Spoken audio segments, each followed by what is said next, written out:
মালদা জেলার বেশ কিছু মূল সমস্যা নিয়ে জেলা শাসক ও জেলা পুলিশ সুপারের কাছে ডেপুটেশন দেন জেলা প্রকাশ ফাউন্ডেশন নামে এক সংস্থা। এদিন মুক্ত মঞ্চ থেকে মিছিল করে জেলা শাসক দপ্তরে আসে। এরপর জেলা শাসক দপ্তরে স্মারক তুলে দেয়। এদিনের এই মিছিলে উপস্থিত ছিলেন প্রকাশ ফাউন্ডেশনের সভাপতি নবেন্দু মৌলিক সহ অন্যান্য সদস্যরা। প্রতি বছর মালদা জেলায় গঙ্গা ভাঙনে ভেসে যায় বস্ত্রভিটা সহ চাষযোগ্য বিঘার পর বিঘা জমি ও তার ফসল। স্বাভাবিকভাবেই ক্ষতিগ্রস্ত হয় দরিদ্র চাষিরা, আর যার ফলে তাদের দুরবস্থা সামনে আসে। ভাঙন মরশুমের শুরুতেই ব্যবস্থা গ্রহণ করতে হবে। অন্যদিকে জেলায় বাড়ছে ক্রাইমের সংখ্যা।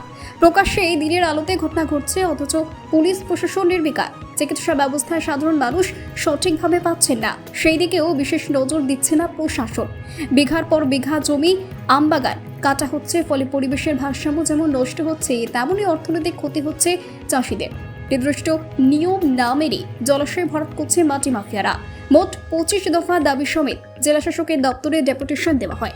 সংস্থার রাজ্য সভাপতি নবেন্দু মৌলিক বলে, দিনের পর দিন ক্ষতিগ্রস্ত হচ্ছে, জেলায় ক্রাইম বাড়ছে, চিকিৎসা পরিষেবা সঠিকভাবে পাচ্ছে না।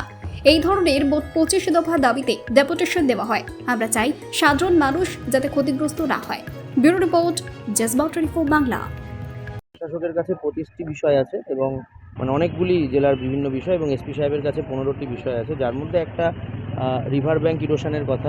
এই মালদার গঙ্গা ভাঙন এবং তার ফলে ক্ষতিগ্রস্ত বিশেষ করে কিছু স্পেসিফিক ব্লকের, বিশেষ করে রতুয়া 1, মানিকচক, কালিয়াচক 2, 3 এই জায়গাগুলির কিছু স্পেসিফিক লোকেশান, যেমন বিলাইমারি, মহানন্দাটোলা রতুয়া 1-এর, ভূতনি, গোপালপুর মানিকচকের, পঞ্চানন্দপুর কালিয়াচক 2 এইসব জায়গাগুলির বিষয়ে কিছু কথা। এবং মালদার আম গাছ, এখানকার জগৎবিখ্যাত আমের খ্যাতি, কিন্তু আম গাছ ক্রমাগত কেটে ফেলা হচ্ছে এবং বিনা কোনো রকম নিষেধাজ্ঞা, কিছু তোয়াক্কা না করে কাটা হচ্ছে, এবং সেটা সঠিকভাবে হচ্ছে না। এতে ফলনের ক্ষতি হবে। এই বিষয়টা আমরা তুলে ধরবো।